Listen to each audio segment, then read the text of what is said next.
Have you ever thought about just how many people can get glued to their screens for a single event? Like when India and Pakistan face off in cricket? Oh yeah, for sure. It's What a incredible. massive A spectacle. recent match pulled in something like 60 crore viewers. Wow. That's more than the Super Bowl. Way more. Yeah. It's not just a game at that point. It's like a cultural phenomena, right? Yeah, exactly. It speaks volumes about that rivalry, doesn't it? It gets everyone talking. It's bigger than just sports. Absolutely. Now, hold that thought for a second. That huge viewership. Think back to 2021, the Indian OTT market. Disney plus Hotstar, they were the big players. Right. Around 4.6 crore subscribers. And Amazon Prime Video was right up there with them, but JioCinema, Yeah. they weren't even close. They were a blip on the radar at best. Yeah. It's amazing how much has changed in just a few years. Right. And that's where things get really interesting because Mukesh Ambani, he comes in and changes the whole game. He basically reshaped the OTT landscape in India. Yeah. The big news, of course, is the merger of JioCinema with Disney plus Hotstar. Huge deal. Huge. We're talking about an $8.5 billion valuation for Disney's India operations, and it's already been approved by the CCI. It's mind-boggling when you think about the scale of that. It's not just a business deal. It has implications for the entire entertainment industry in India. Totally. And the combined platform, it's going to be a behemoth. JioCinema plus Hotstar, over 3 lakh hours of content, 19 languages. Wow. And get this, JioCinema is already a market leader, reaching 45 crore users. That's incredible reach. So the question we're diving into today is this. Sure. How did Disney, with all its experience, all its resources, how did they lose their grip on India to Jio? It's a great question, and it really challenges some assumptions about what it takes to succeed in a market like India. Exactly. So let's rewind a bit, back to the start of Disney's journey in India. It all began in July 2004 with the Disney Channel. Ah, the Disney Channel. Classic. Right. This was back when cable TV and dish TV were becoming really popular. Yeah. Everyone was getting those big satellite dishes installed on their roofs. And the Disney Channel was an instant success, a huge hit with kids and families. It was. It really captured that Disney magic. And Disney, they didn't stop there. They wanted to build a media empire in India. They started by acquiring Hungama TV, and then in 2012, they made a major move, acquiring UTV to get into film production. That was a big deal at the time. UTV had a proven track record in Bollywood. They did some real blockbusters. Think Rang de Basanti, Joda Akbar, Kai Po Che. Those were massive hits. Yeah, big hits, critically acclaimed. It looked like Disney was on track to dominate the Indian media scene. But film production, especially in Bollywood, it's a different beast. It's not as straightforward as replicating success from other markets. Right, and that's where Disney stumbled. They had a string of Bollywood flops, movies like Mohenjo-daro, Fitor, Kadi Badi, Jog Jesus. They just didn't resonate with the Indian audience. Yeah, sometimes the magic formula doesn't quite translate across cultures. The stories that resonate in one place might not connect the same way in another. It's all about understanding those nuances. Absolutely. It got to the point where they actually shut down their Indian film production in 2016. It was a significant setback for sure. It was. But then they made a huge move globally. They bought 21st Century Fox. That was a seismic shift in the global media landscape. Oh, for sure. And for India, the key part of that deal was gaining control of Star India. Star India, that's a massive network. Massive. Think Star Plus, Star Gold, Star Sports, over 80 channels in total. That's a lot of channels. And crucially, this is where they got Hotstar. Hotstar. That's what really changed the game in the Indian OTT market. Absolutely. It gave them an immediate entry into the streaming world.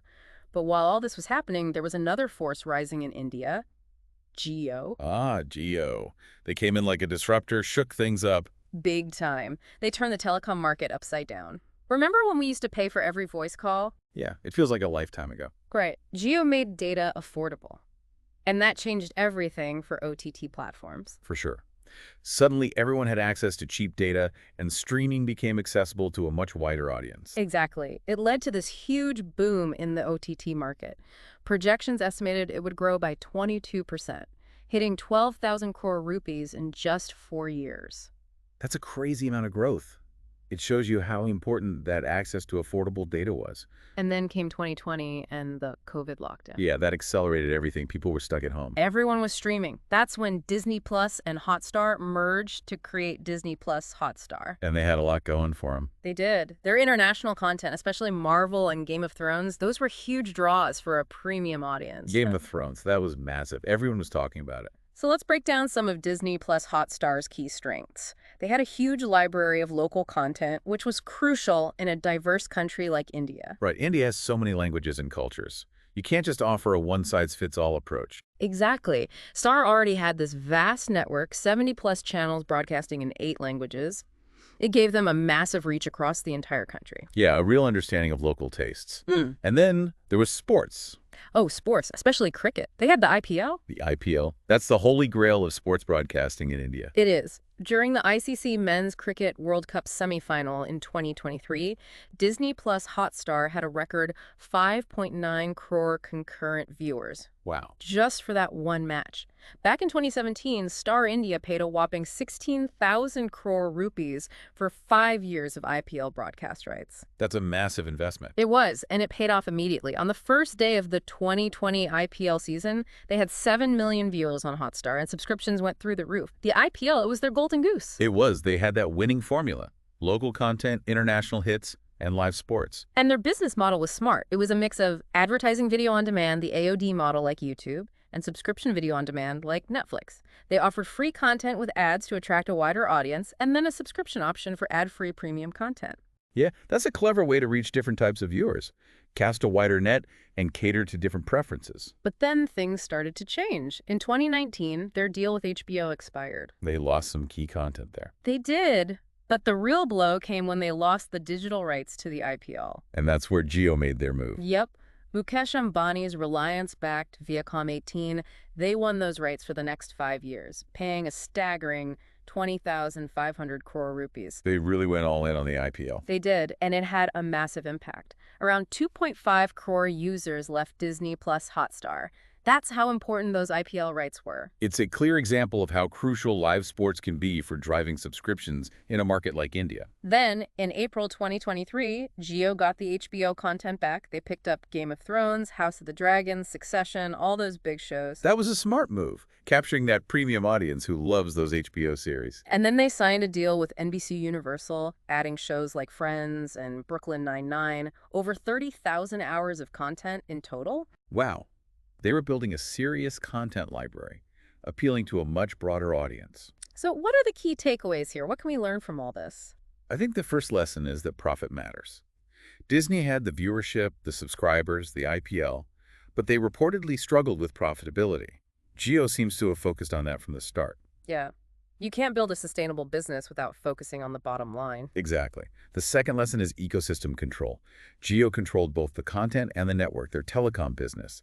They could afford to take losses in one area to gain market share in another. Right. It's like they had this integrated approach that Disney lacked. And finally, timing is everything. Jio timed their acquisitions perfectly, taking advantage of Disney's missteps. They understood the market and moved quickly. So, to sum up, we've seen Disney's initial success, their setbacks in film, their boost from Hotstar, and ultimately how Jio outmaneuvered them.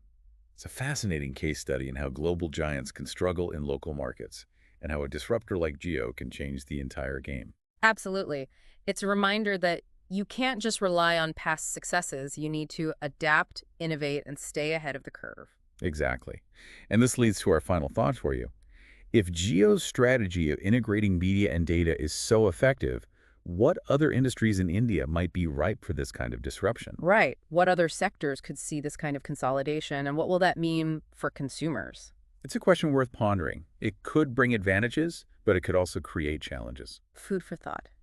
Thanks for joining us on this deep dive. It's been fascinating exploring this story with you. My pleasure. Always interesting to unpack these complex business battles. Until next time. See you then.